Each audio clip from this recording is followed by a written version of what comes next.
What's up mga kabites? It's your Restaurant by the Bites. Welcome back to my channel. So, andito na po tayo sa Crocodile Island.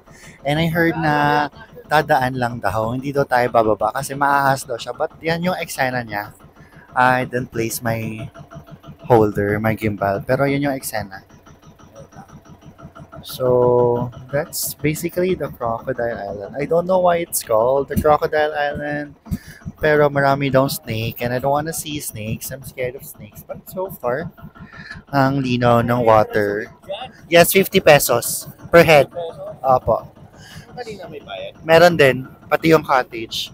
So, eto, ayun na siya. So, I'm not sure if, pero so far kanina, dumaan lang kami, may nakita kami na nakastop lang yung boat nila sa gitna. Tapos, tumatalon-talon na sila sa water. Pero I think they wanna stop here. Oh, okay. Dalawa siya magkahiwalay na island.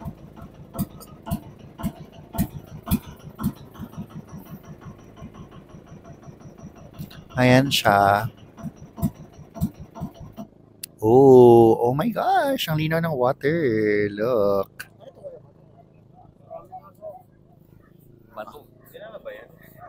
Maraming dogs. May welcoming party kami. Feeling ko taga dito yan. Yan yung mga food ng mga snake. Charot. Charot lang. Ang brutal. Ano yung mga kinuha nila na buwi na yan? Floater. Pinagtatalian lang ng bangka. Oh. So I think the girls really want to stop over here. I'm not sure what to expect.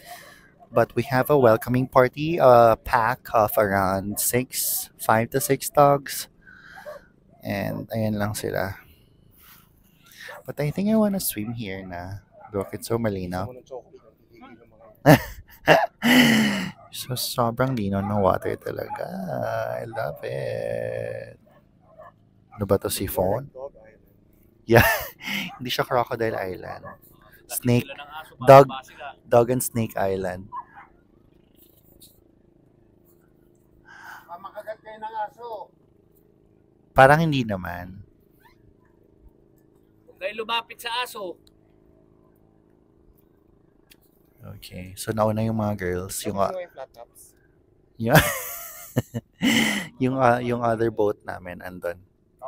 Oo, bumaba sila eh. Lang naman yan. Siguro mga mag-shoot lang yung mga yan.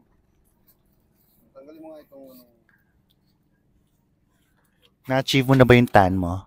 Hindi pa. Ang ina-achieve ko kasi yung Andy Eigenman na tan. Eve! Kaso baka ma-achieve ko lumapit yun. sa mga Tan aso, ina lang talaga. Or yung Filmar tan? Tan ina. Pwede rin yung Grace Tan Felix naman. Grace Tan Felix. Or Miguel Tan Felix. Tan. Rides with Tan. Charot lang. Kaso ang ma-achieve ko ngayon, tan ina lang talaga. It's so rocky, like baka may stonefish dyan. Stonefish. Mabasag mo yung stonefish.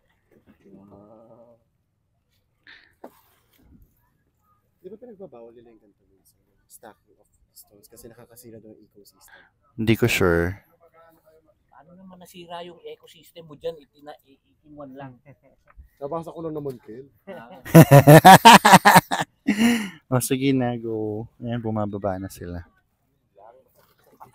Masakit daw sa paa. Sige, go. I think I'm gonna have to cut this kasi bababa na muna ako. Baka mahulog yung phone ko.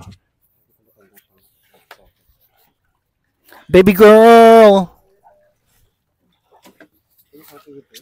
Sure, baby girl. Sure, baby girl. And then help me with mine then.